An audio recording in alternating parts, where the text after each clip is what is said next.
Hi everyone, let's discuss something abstract. We have encountered the abstract version of base formula and we have been using the abstract conditional expectation all along, but we never stopped to discuss the reasons for their existence. So the purpose of this video is to give a simple explanation of these concepts, with the main objective being to bring them to the familiar territory. It's really just to link them to what we know. You would remember the definition of conditional probability from elementary probability courses. We know this definition can easily be extended to give the conditional density of a random variable x given another random variable y. And once we have the definition of conditional probability, then we can talk about conditional expectation. So it's just value times conditional probability summed across all possible values that the variable can take. So in comparison to the basic expectation, we just have conditional probability in place of probability density. This is all quite intuitive and very easy to understand stuff, so it's a shame that this line of thinking doesn't work generally. As an example, the conditional probability of A given B has probability of B in the denominator. In elementary cases, we always see events that have positive probability, but in more general settings, the probability can be zero. So how does one define conditional probability in such cases? It's truly remarkable that a general definition of conditional expectation and conditional probability is possible, but it's not as intuitive as one would like, at least at first sight. So one of our objectives here is to link the abstract definition to what we are familiar with. As the abstract definitions are quite general, otherwise I won't call them abstract, right? One can start with as simple or as complex settings as one likes, but let's consider an experiment that's simple but can be easily generalized. So we want the best of both worlds. Let's say we have a stochastic environment with 3 observations. There's 2 time steps. Let's say we have a tree which starts with 3 branches, and then the first and the last branches have 2 sub-branches each, whereas the middle branch has just 1 sub-branch. Think of the horizontal axis as time. We will represent the initial time as 0, the first observation point as s, and the final observation point as t. You can use 0, 1 and 2, but symbol is what you're going to see in most cases, so it's better to use symbols from the start. Let's say we have a random process x. It can take values x1, x2 and x3 at the first observation point, and let's represent its values at the second observation point by 2 subscripts. So if it takes the x1 path at the first observation, then it can take a value of x11 or x12 at the second observation. So the first index represents the branch from initial position to position at the first observation, which is at time s in our notation, and the second index represents the sub-branch from the first to the second observation, which is at time t. From x2, there's only one branch, so we represent the value of the random process at resulting node by x21, and then analogously, we can represent the values resulting from the third branch as follows. This is just one way to represent the values so that we can easily reference them. So all you have to remember is when we say x12, it means the path that takes the first branch and then the second sub-branch. So we have the sample space of paths, and in line with conventions, we represent the sample space with omega, or what you might call omega. And we can take the sigma algebra to be the power set of this set. So it will capture all possible combinations of events, including the impossible event and the whole sample space. As you would have noticed, we represented the sigma algebra by f underscore t, which means the information available to us at time t. So this is the filtration at time t, which is the terminal observation point. But this is a stochastic process, so the information will be revealed over time. At time 0, we know very little. All we know is that the final outcome will be in the sample space. and we represent everything not in the sample space, which is the impossibles, by the empty set, and this is the trivial sigma algebra. And if we were to talk about the value of the process conditional on this information, we will just get one global expected value. Of course, we have to make it clear that it's conditional on the filtration we have at time 0. But as this is conditional on the trivial sigma algebra, you will commonly see this as the expected value without the conditional filtration. So when you see the expected value without the conditioning, this expectation is meant. By the way, the expectation means this is expected value with respect to some probability measure. When one is dealing with just one probability measure, then one doesn't need to qualify the expectation, but if there is more than one measure, then one has to qualify the E. We will be dealing with the situation in which there are two probability measures, Q and P, so we will use the superscript Q and P to refer to the expectations with respect to these measures, respectively. At time t, on the other hand, we will know which path the process has taken, so we will know everything there is to know, and that's why the sigma algebra is richer. If someone asks for the expected value conditional on this filtration, we can tell the exact value, so we don't have to compute probability weighted averages. The more interesting case here is in the middle, time s, when we are in possession of the partial information. We will know which of the three branches has the process taken. If it is x1, we know the final outcome could be x11 or x12, the two child branches. If it is x2, then of course the final outcome can only be x21. And if it were to be x3, then the final outcome can be x31 or x32. Here we can go and calculate probabilities of these nodes, but when we generalize to more dense space where we have a large number of paths, this won't work. So with a view to generalization, we will talk about the nodes in terms of sigma algebra. For this simple case, what you have to do is just take complement of each of these three sets, add the empty set and sample space, and you have the sigma algebra of subsets. By the way, please do check if the unions and intersections of these sets are captured in the sigma algebra. If not, then you will have to add them. An alternative way to generate the sigma algebra here would be to take the three sets and generate unions of all possible combinations, then add the empty sets, and you have the set of subsets that shall meet the criteria forming the definition of sigma algebra. And just for comparison with the simple elementary case, we will refer to the set under the first path by A1, the second by A2, and the third one by A3. Now let's introduce the abstract base formula. Say we have two probability measures, P and Q. We know from the Kirsanov theorem and some other videos that the time 0 expected value of x under the two measures will be linked as follows, where z is the Radon-Nikodym derivative. You don't have to watch the other videos to verify this simple relationship. Say x is a discrete variable, then its expected value under Q will just be the probability weighted sum of all its values. We have defined z as Q divided by P, so Q equals z times P, and this is essentially expected value of x times z under the measure P, so it's all very easy. Transforming this relationship into the base formula is also super easy if one recalls that the expected value of z under P is equal to 1. Again, if you don't know this relationship, it's easy to deduce. Expected value of z under P, and the discrete case would be written as follows. Now z times P is equal to Q as per the Radon-Nikodym derivative, and then probability summed to 1, so we have the result. As dividing something by 1 changes nothing, we can divide the right hand side of the relationship between the two expectations by this expectation, and we have deduced the abstract base formula.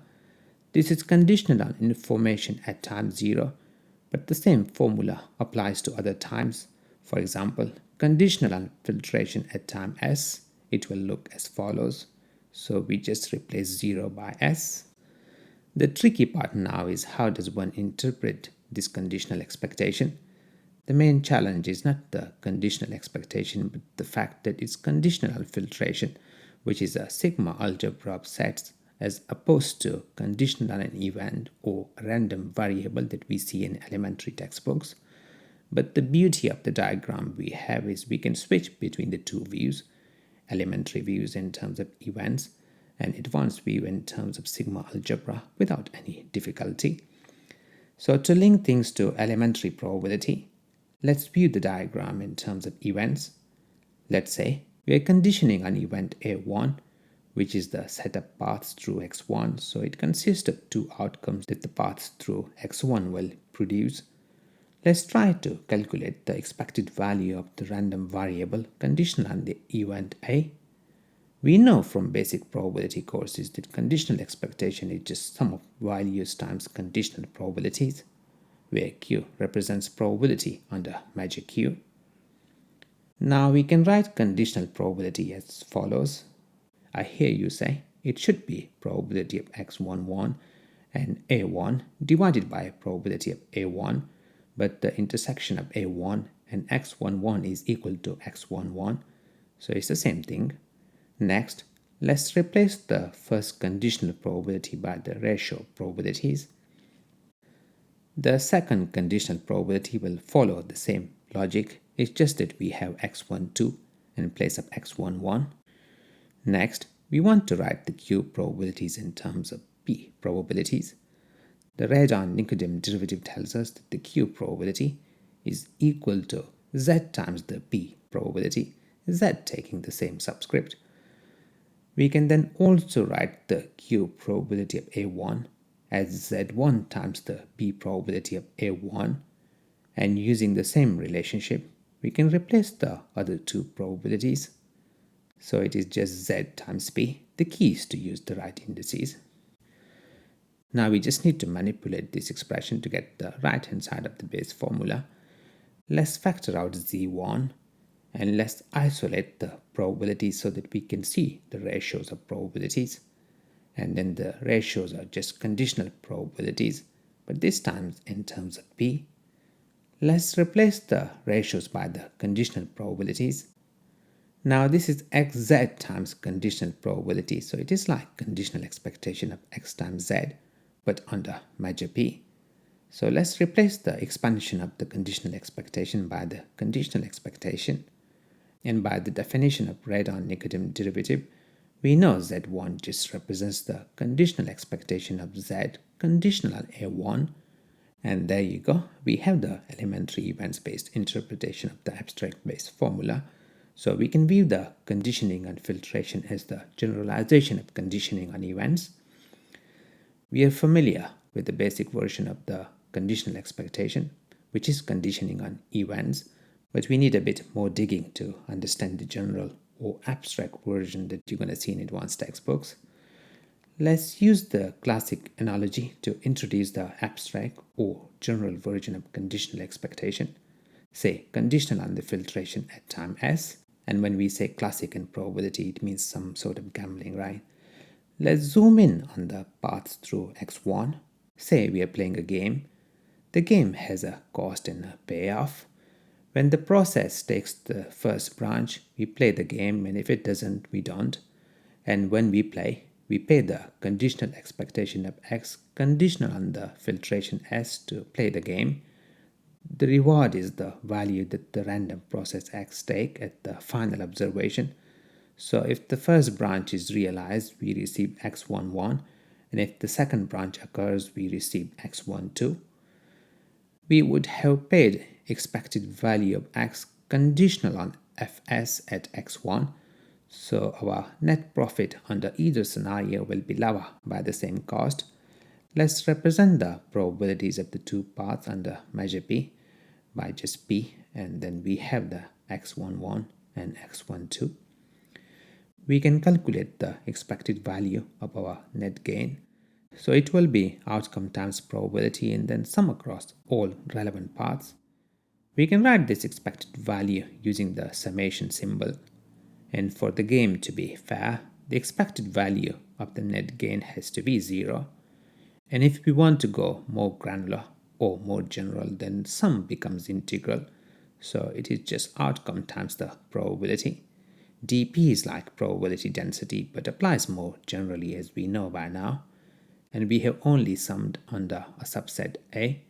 This A represents a generic event which here is A1, but since you're not going to encounter someone using the subscript in the generic case, we don't write the subscript in the more general case. Hope this won't cause too much confusion.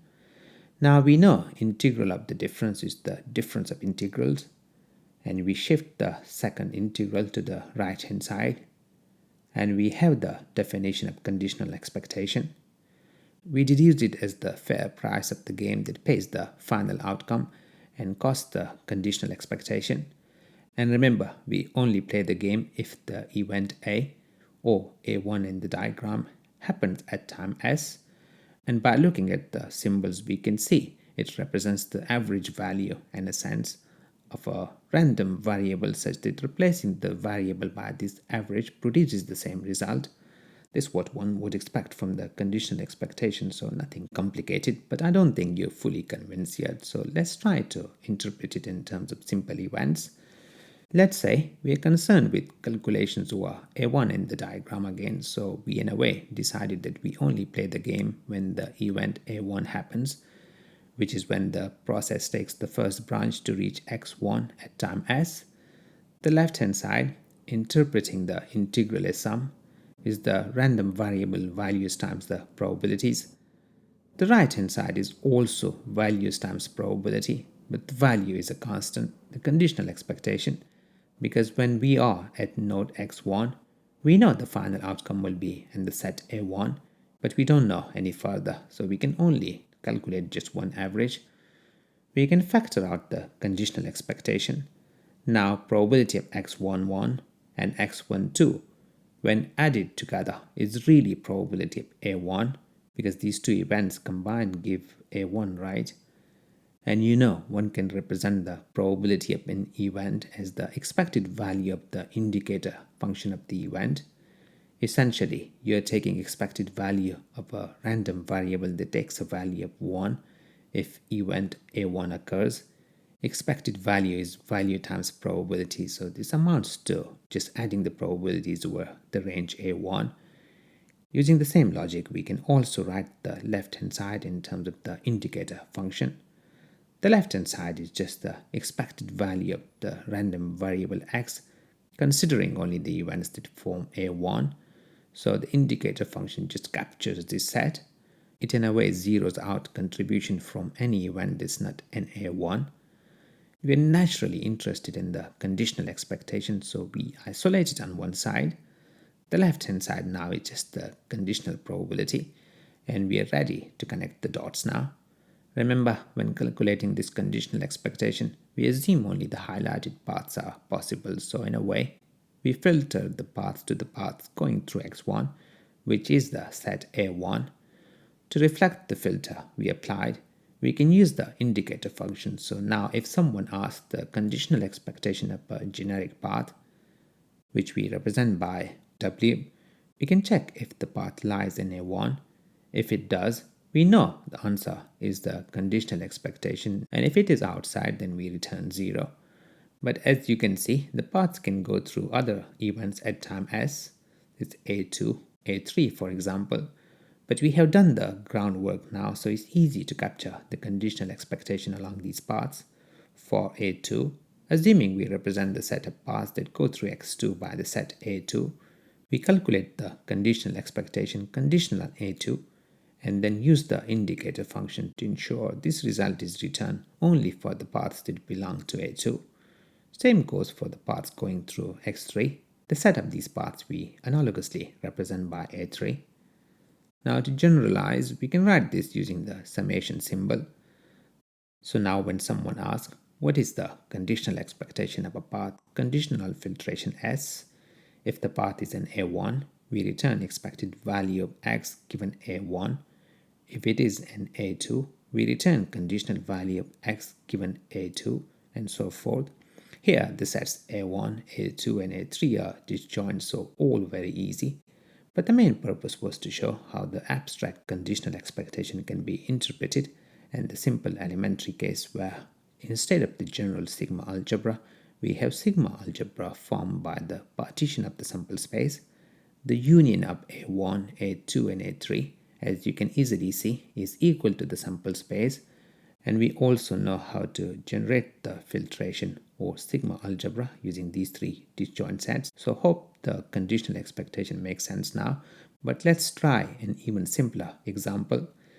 In elementary probability books, we see the conditional expectation as expectation of one random variable conditional on another. So let's also try to link our general definition of the conditional expectation to this elementary case. It would hopefully make it become even more familiar. Let's say we have a discrete random variable which can take 3 values and another random variable y which can take 5 values. We have 2 random variables, so we naturally talk about the joint probability. This probability of x taking value xi and y taking the value yk. We are interested in conditional expectation, so let's say the event A refers to the y taking the values y2, y3 and y4. So it is just a subset of the values that y can take. Now to interpret the left-hand side of our abstract conditional expectation, we know expected value of x will be value of x times its probability density, and the integral will become sum since x is discrete with finite number of values. We have the joint probability density of x and y, but we need the marginal density of x, which we can calculate. So to calculate the probability of x taking a value of say xi, we sum the probabilities of x taking this value across the whole range of y. In a way, we integrated out y. We then substitute this for the probability of x. This gives us the expected value of x, but our definition of conditional expectation has this a, and here a refers to a subset of the values of y. So instead of summing across all values of y, we just have to sum over those values of y that are in the event a. And let's make the substitution. And this is essentially the interpretation of the left-hand side of our abstract conditional expectation definition. Now we need to interpret the right-hand side in terms of our elementary conditional expectation as well. Probability of A and B is equal to probability of A given B times probability of B. This is a basic relationship in probability, right? We can make the replacement. The index is over the values of x, so we can take probability of y outside the summation. The summation term now is just values of x times probability of x given y is in A, which is how one would calculate expected value of x given y take values in a set A. Let's replace the expansion of the conditional expectation by the conditional expectation.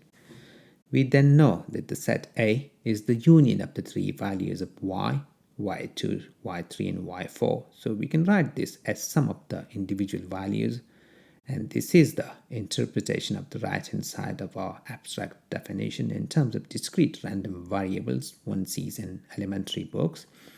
Quite impressive that this abstract definition produces the correct result when applied to elementary cases, but of course it is now a general definition that has meaning in quite a large variety of settings, and that's why it's quite a useful thing to know. Now that we have informal understanding of this abstract conditional expectation, let's discuss its formal definition. In general settings, one defines probability space in terms of the triple. Omega is the sample space. F is the sigma algebra of subsets of this sample space. These are the events whose probability would be of interest, and P is the probability measure. Let's say we have an integrable random variable over this space. We are ready to give the definition of conditional expectation of x, but conditional on what you ask. Well, say you don't know the full information but instead are asked to produce expected value of x given partial information. This means we have a subset of the sigma algebra. So the sigma algebra is less granular. In the tree diagram we had earlier, it is like we have only seen partial realization of the path. Remember x1, x2 and x3. Knowing what value the variable take at time s doesn't give us the full path because each of them becomes more granular at the next epoch, then one can claim that the conditional expectation of x given g exists and is integrable. Also note it's g measurable because when we are at time s, we will know the conditional expectation given the information at time s. Also, the conditional expectation is generally a random variable. One can represent it by one symbol, say y, but this more detailed representation is more informative, as you can see. Good to know such a random variable exists and is integrable, but what values does it take?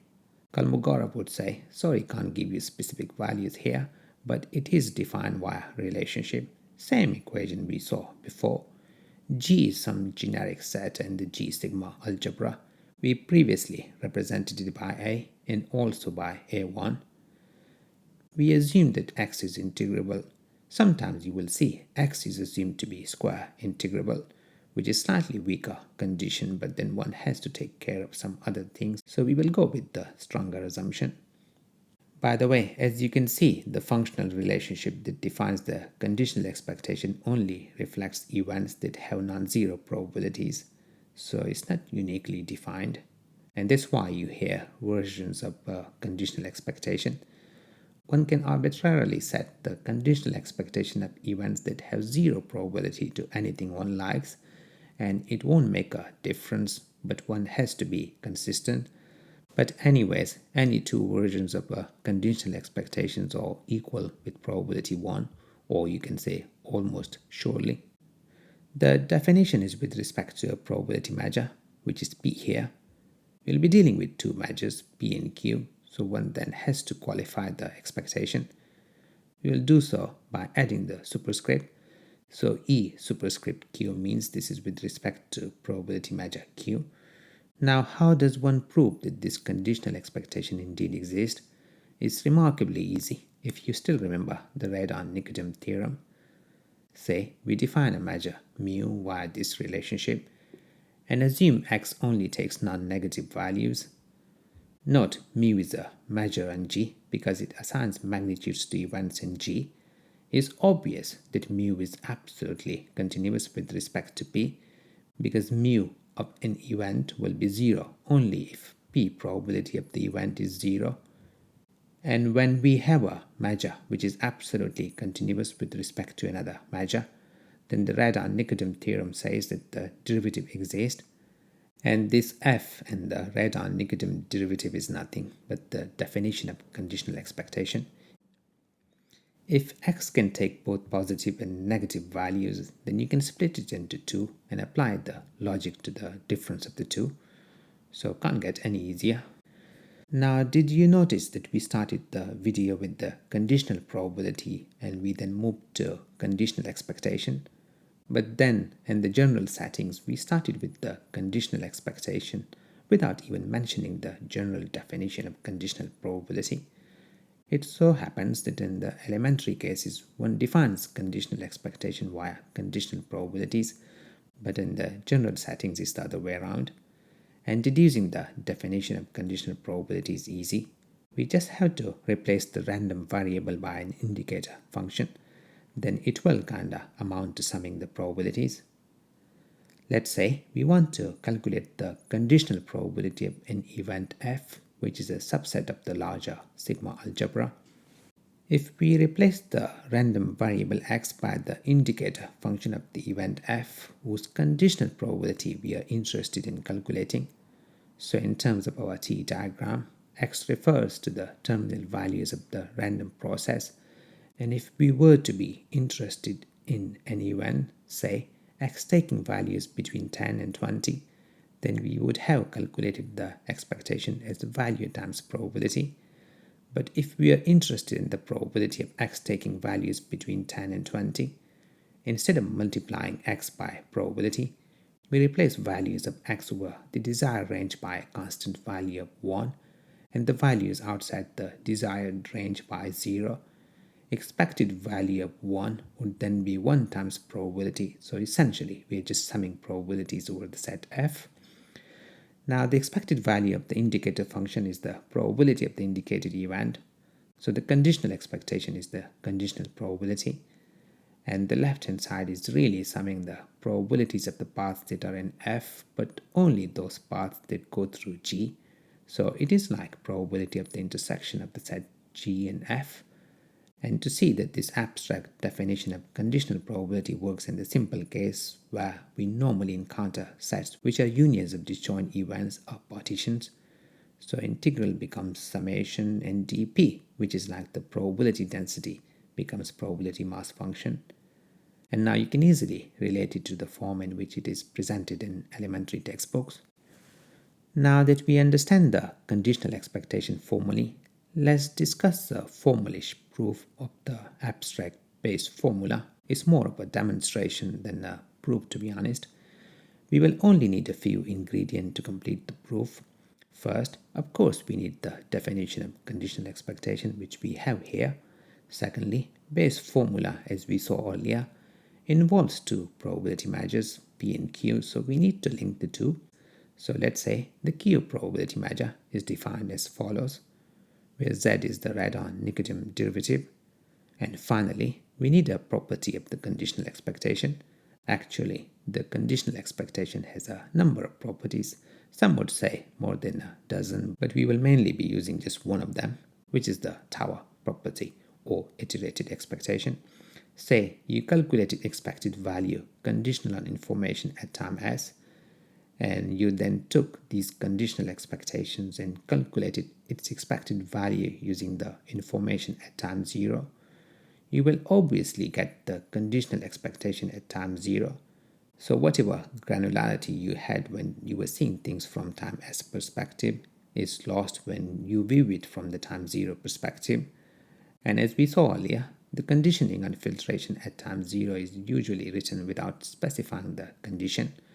We are going to follow Oxendel approach, which means we will take this weird looking expression, which is similar to the right hand side of the conditional expectation, but the conditional expectation here is with respect to Q, and the integral is with respect to P, and we have Z and there as well. Reason for this weird combination is because Bayes formula has Q probability on one side and P probability on the other side. Now the plan is to manipulate this expression in two different ways to show that the two sides of Bayes formula are indeed equal. We know Z times dP equals dQ, and then by the definition of conditional expectation, we can replace the conditional expectation by the value of x. This is the same definition, by the way, but with respect to probability Q. Now we apply the same two steps in reverse direction. So we replace dq by z times dp, and then treating x times z as a single variable, we replace the value by the conditional expectation, which we can do because this is exactly the definition of conditional expectation. And this one side sorted, let's manipulate the same expression in a different way. Integral with respect to probability measure p is really expected value with respect to probability measure p, where the indicator function of a captures the fact that we are only interested in those paths which are in set A. This is the same A that you see in the integration range, by the way. Now time to use the tower property of expectation. In terms of the identity, assume we have the right hand side and we are determining the left hand side. So we introduce the conditional on filtration S inside the expectation and then wrap it inside another expectation. Now look at the inner expression inside the conditional expectation. Z is not fully known at time s, so it stays inside, but the conditional expectation given filtration s will be known at time s because we know conditional expectation is measurable with respect to the filtration, and so will be the indicator function because A is a subset of the information at time s, and you know we can take known quantities out of the expectation. Essentially, we took the paths highlighted in green out of the inner expectation because they are known at time s, and z stayed inside. Now we do the opposite of the first step and write expected value with respect to measure p as integral with respect to p. The indicator function disappeared into the integration range as well, and we just need to spot the Bayes formula in the two expressions. So let's put them next to each other to make it easy. Now let's focus on the integrands. and let's extract them. As the equations we have hold for arbitrary sets, the integrands must be equal. And if we collect the p expectation terms on the left hand side, we get the abstract Bayes formula. Please give a thumbs up if you would like to see similar videos, and I look forward to seeing you in the next.